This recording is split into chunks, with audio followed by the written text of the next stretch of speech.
if the more that you hold your line, the more that you hold your own place and say, yeah, this is what it is. How do you negotiate with that?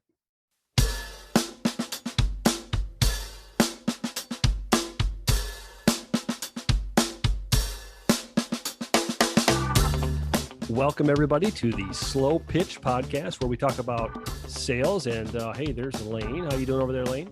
I'm doing great, Rob. How are you today? I'm doing well. And I understand we have another question that came in. Is that correct?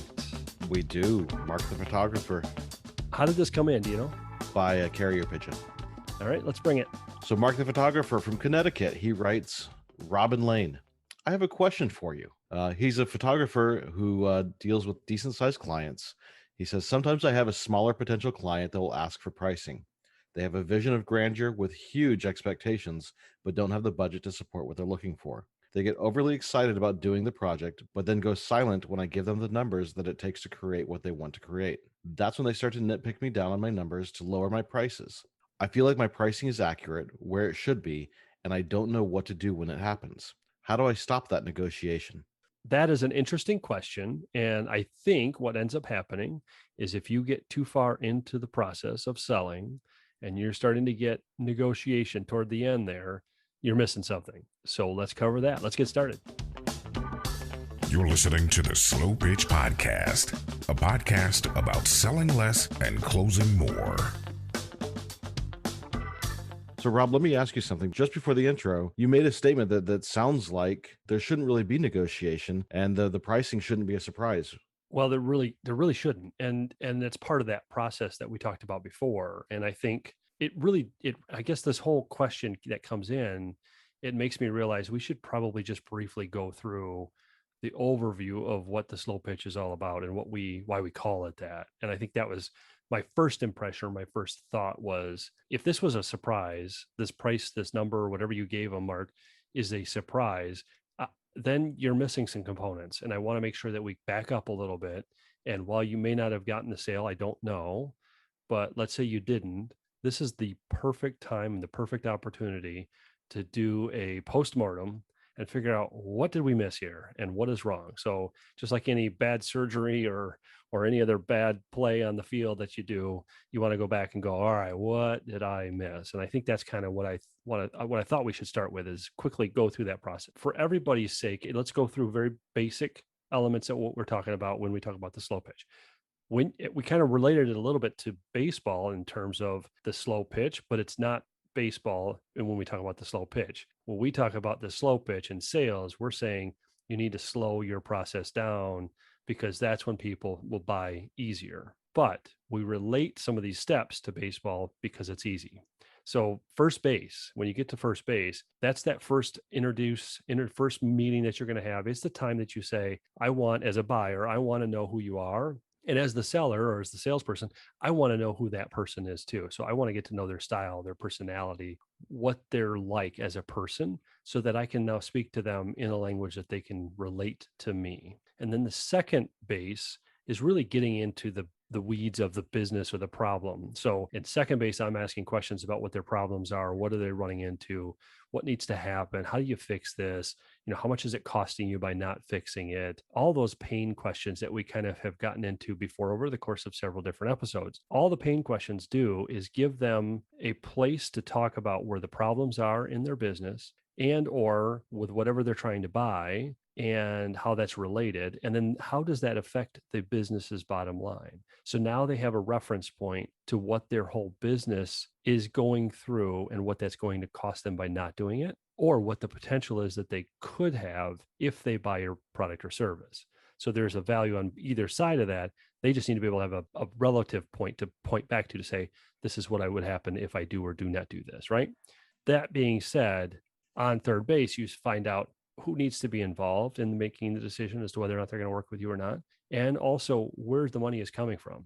How are you going to pay for this is what I want to know from the seller's standpoint, right? So if I'm selling something, I want to know that if you're going to give me a contract that's signed, I want to know where are those funds coming from and how are you going to get it and how long is it going to take and all the different pieces that go along with that. And then finally, the last step is home plate. When you come home, basically what you're doing is signing the documents. That's the official part of the home plate. It's just the last few steps to get the sale. It's finalizing everything. It's, making sure that the document's not missing anything.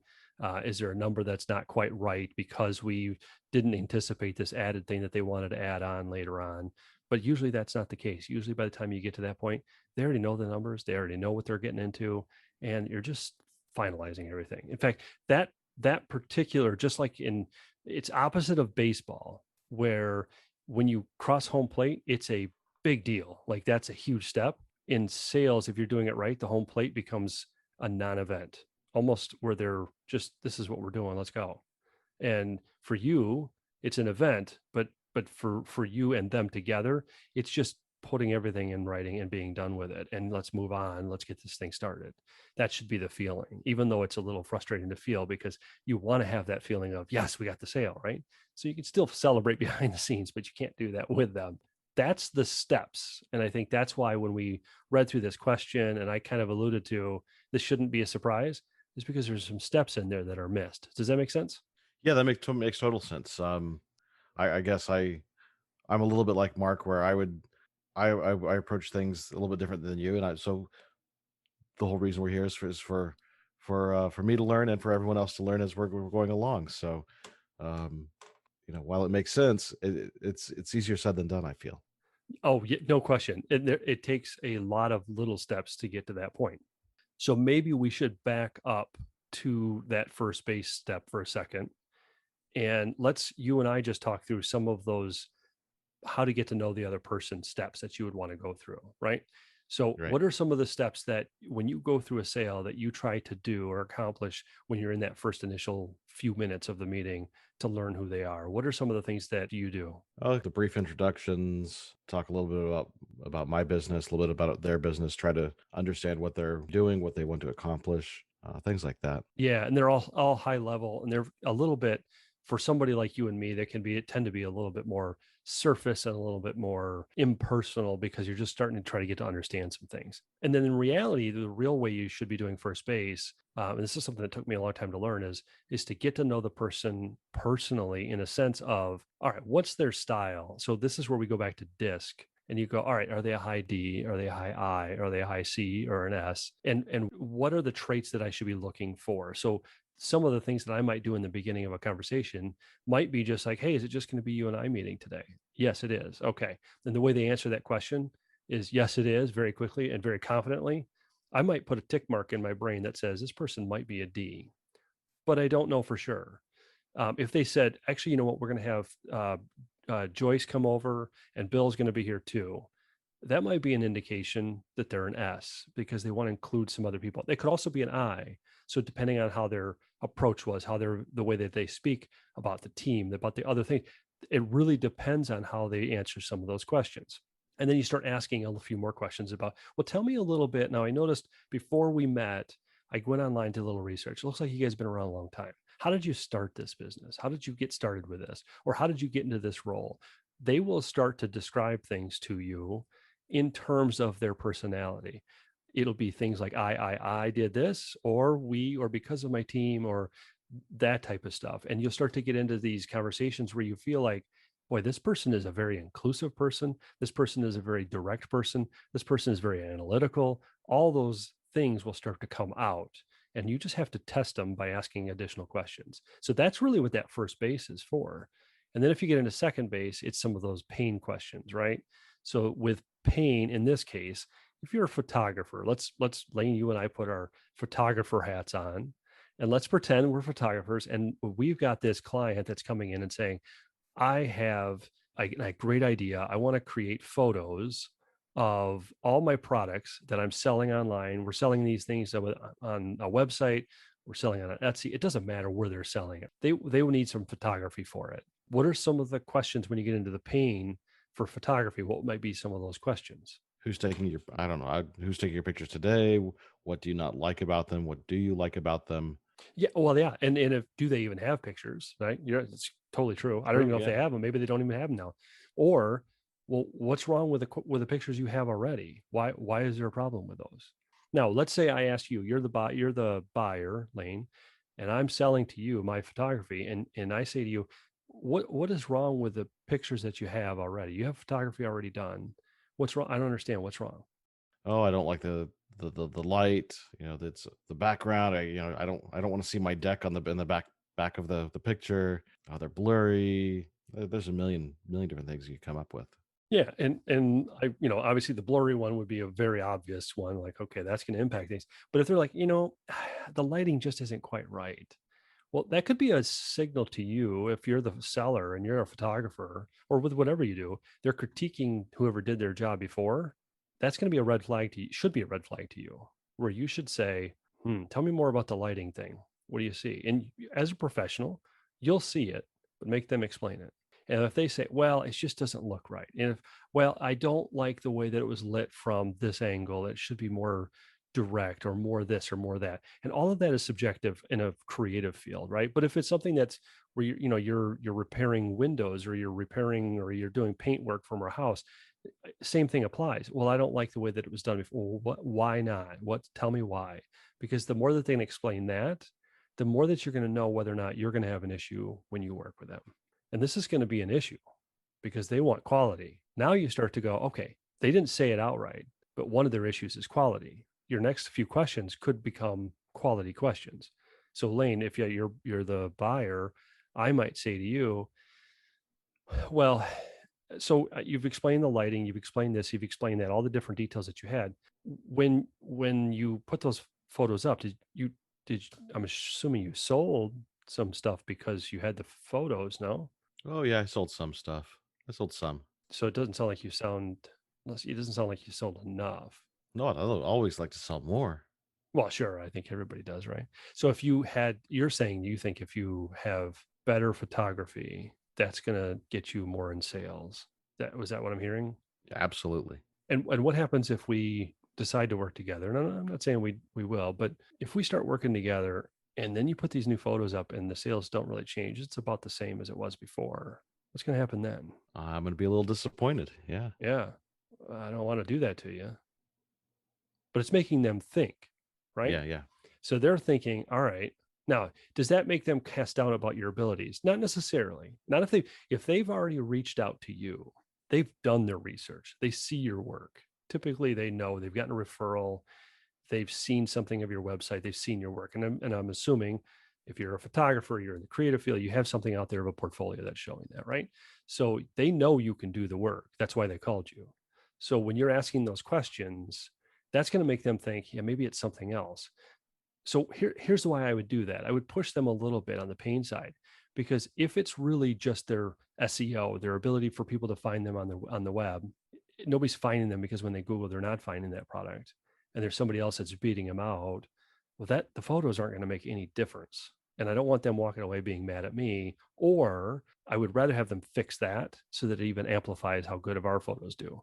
And maybe their photos are not that great, and they may be right, but I can't tell them that because they need to tell me that. They understand that it's bad if they tell me it's bad. If I tell them it's bad, I'm trying to sell them. And that's why that slow down piece is so important. By slowing them down, you're making them think through all these different things that could be preventing the sale.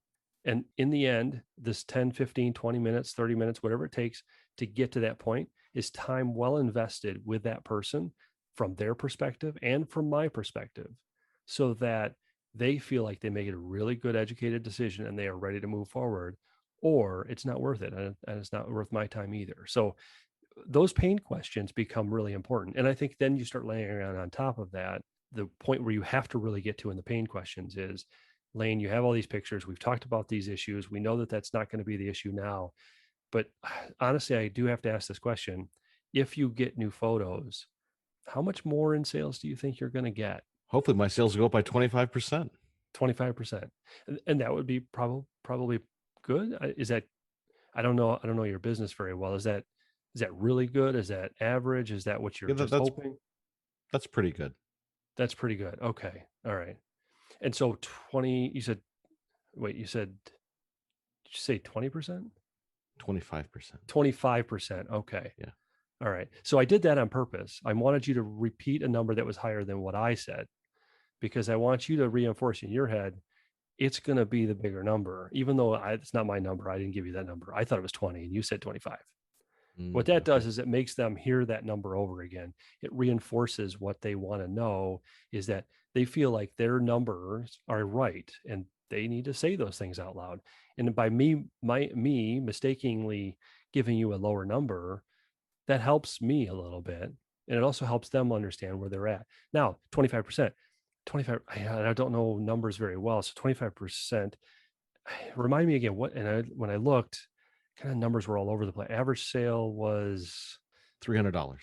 $300. Okay. So 25% on top of, I'm not good at math. And I'm going to make you do the math. $300 plus 25%. You said 25, right? Not 20. Yeah, 25. Yeah. 25. Okay, just making sure. So that becomes 375. 375. Okay. Yeah. Like I said, I'm not good at math. Listen, this is not why they put me in this job. It's math. So, all right, 375. And right now, if you had to guess, how many items do you sell in a day, a week? What's the norms like? You sell one a day? None? What's your average? Oh, I sell 50 a day. 50 a day. Oh boy, no, this is going to be really hard. Can we write these things down? I want to 50. So what does that mean of an increase? Like if you're talking for the year, what is that looking like? Like if that's, so here's what I've done. I put you through all this work with these numbers to make you figure out what those numbers look like. And when we get to the end of that conversation, you say to me, how many dollars? Yeah, that's just shy of 1.4 million. 1.4 million. That's the difference. That's the increase. Or is that the total sales? See, That's again, I'm not that's the good at math. difference. Yeah, 50 times 75 Yeah. times, we'll say 365, include the weekends. Okay. Yeah, just shy of One 1.4 million. So just over a million. Wait, how much? 1.4. Yeah. 1.4. Okay. See, one more time, I'm going to make you repeat a bigger number than I know. 1.4 million. All right. So now, so here's what happens. Fast forward when we get to the budget side, start talking numbers. If they think they're going to have a 25%, even if it's 20%, I mean, I would even push back and say, I don't think 25% is what we're going to hit. I mean, if we hit only 20%, is that going to hurt? Is that going to be a problem? Yeah, not when I'm looking at an extra 1.4 million. Thank you. Yeah. So if you bring it down from 25% to 20%, you're still in good shape. Now let's talk about to the point of, if you get through all that, when you start to get into the third base, you start to end up having these conversations about budget and say, okay, now let's talk a little bit about what it would take to get our project done. You have all these different products. You want to put all these photos up for those individual products. It's going to take some time. So what are you looking at in terms of an investment for our photography to do this?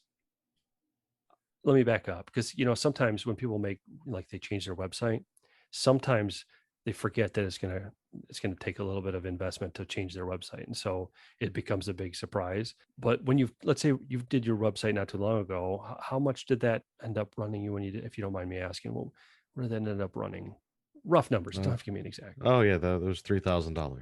$3,000. So yeah, and that was quite a bit of an investment. What if I said it's more than that for the photography because of the number of quantity of items? Well, once I've already done the math and I'm looking at an increase of $1.4 million. Hard to turn down for, even if you said 10,000, even if I said 50,000, it's kind of hard for you to say, what? Now that was unrealistic. You were throwing out numbers, just guessing, right? And all of that, but they'll know their numbers. But that scenario has happened to me where I'm in that conversation and you start to do the math with them and you're like, I could charge whatever I want. Now, I'm not suggesting that's what you do. I'm just saying It becomes not a negotiation because they already know, no, it's a good investment. Because now my other questions might end up in the pain stuff, end up getting into the comments about increase by 25%. That would be just for 1 year. How long do you think you're going to use these photos? Now I'm multiplying your numbers. Like, yeah. 3 years. Okay. Now it's how many million? Like that's the conversation you start getting into. And that's where it's really important. Second base is the most important base to be on. You have to get everything done on second base. Don't ever go to third base before you finish at second. Do you have a question about sales? Call or text your question at 608-708-SLOW. That's 608-708-7569. Or you can email them to questions@theslowpitch.com. Now, back to the show. So, Rob, I think that all of that was great information and very, very valuable and useful. But I'm concerned that we've kind of skipped over Mark's question of how do you stop the client from negotiating? Yeah. So I think the important piece of all the stuff we just went through is get ahead of it next time, right? And then you won't have any negotiation. But let's talk about how do you get into the negotiation, and when they start saying to you, boy, that price is a little high. In this case, it would be hard for that photography project we were just talking about. Would say it was too high, but if it was close and it was a little closer, and let's say they thought they'd have a $50,000 increase over the year, and your project is going to cost 15,000. Now what? Is this still worthwhile? Maybe if you talk Yeah. about the Yeah. following years and all that, right? But let's say your project is 15,000 and they're going to actually increase by about 20,000. Now it becomes, oof, I don't know, is this worth it or not? Right. Right. Yeah, you're Yeah. going to eat into my profits. So some statements. So let's do this. Let's do this. Lane, you have, I am sure, heard several statements that have come at you when you're in that negotiation or in that pricing process, when you've forgotten to go through all the pain, because we've all done it. And all of a sudden they come back and say, your price is too high. Now what? Right. So Yep. let's go Yep. through some of those statements. And if somebody says your price is too high, and they use those words, because I've heard those words directly, when somebody says to me, your price is too high, my response may not be much of a response. Something I've said before is, okay, and that's it.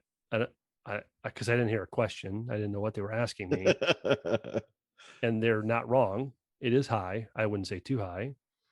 It's not low. So maybe it's high to you, but Right. for what it's Yeah. worth, it should be right. So I kind of say, okay, and let them explain. And they may come back and say something else. They may say, well, I was just hoping you'd come in lower. And I would say, okay, um, I know, but this is where it is. What do you want to do? Yeah.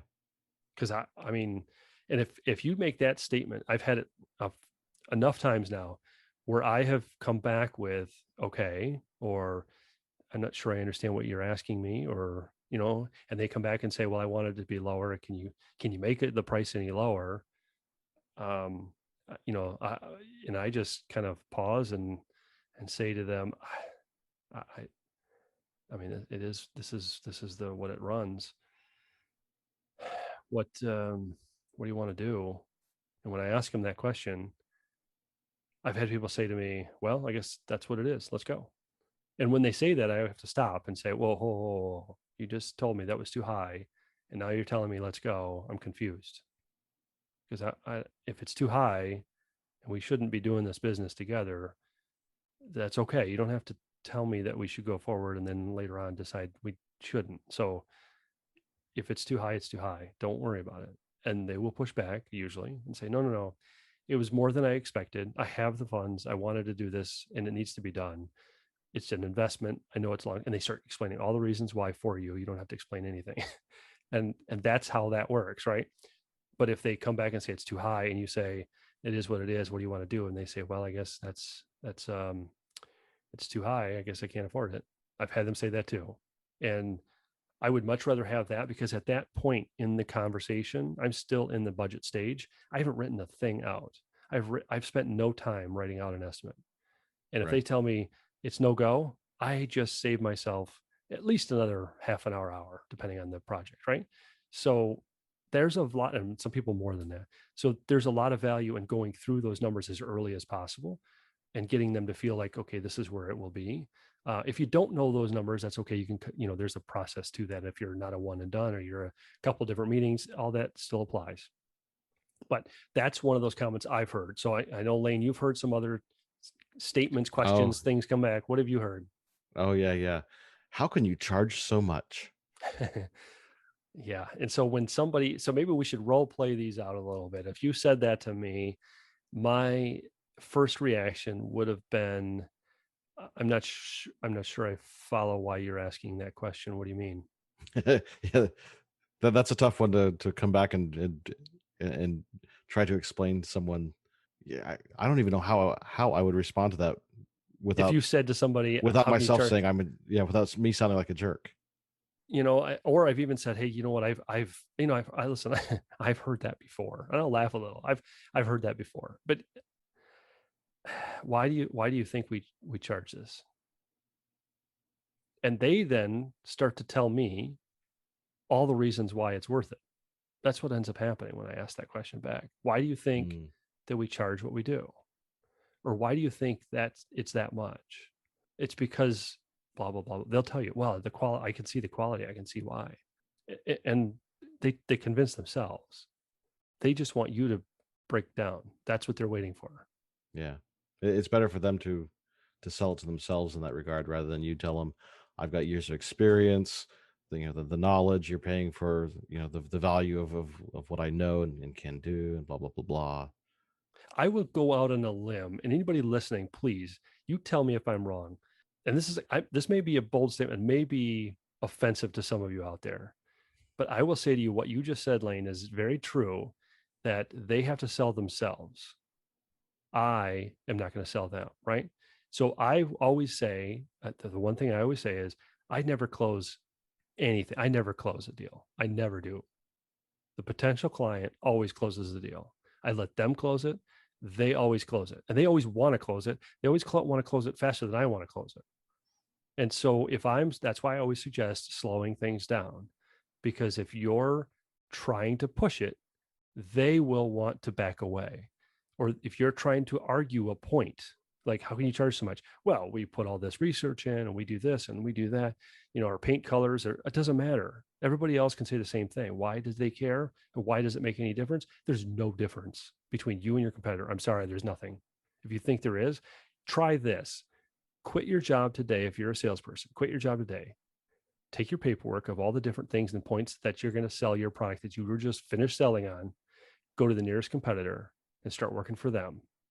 And now tell that same customer that you're going to go talk to try to sell to, tell them why that company is even better. And then guess what? The points are going to be the same points. They're going to say, well, the color is this, the quality is that. They're all saying the same thing. So to sell to somebody and to push somebody, it doesn't work. It does if you're lucky. What I suggest to you is that if you let them sell themselves and let them close themselves, it becomes so much easier. So let's hear another little statement that you have that you've heard. Oh, one of my favorites is, my nephew could do it for free. All right. So that my question back would be, so I'm a little confused. And I don't mean anything by this, but why would you even talk to somebody like me? I mean, if it's free, I would go for that. Yeah. If it's free, it's for me, right?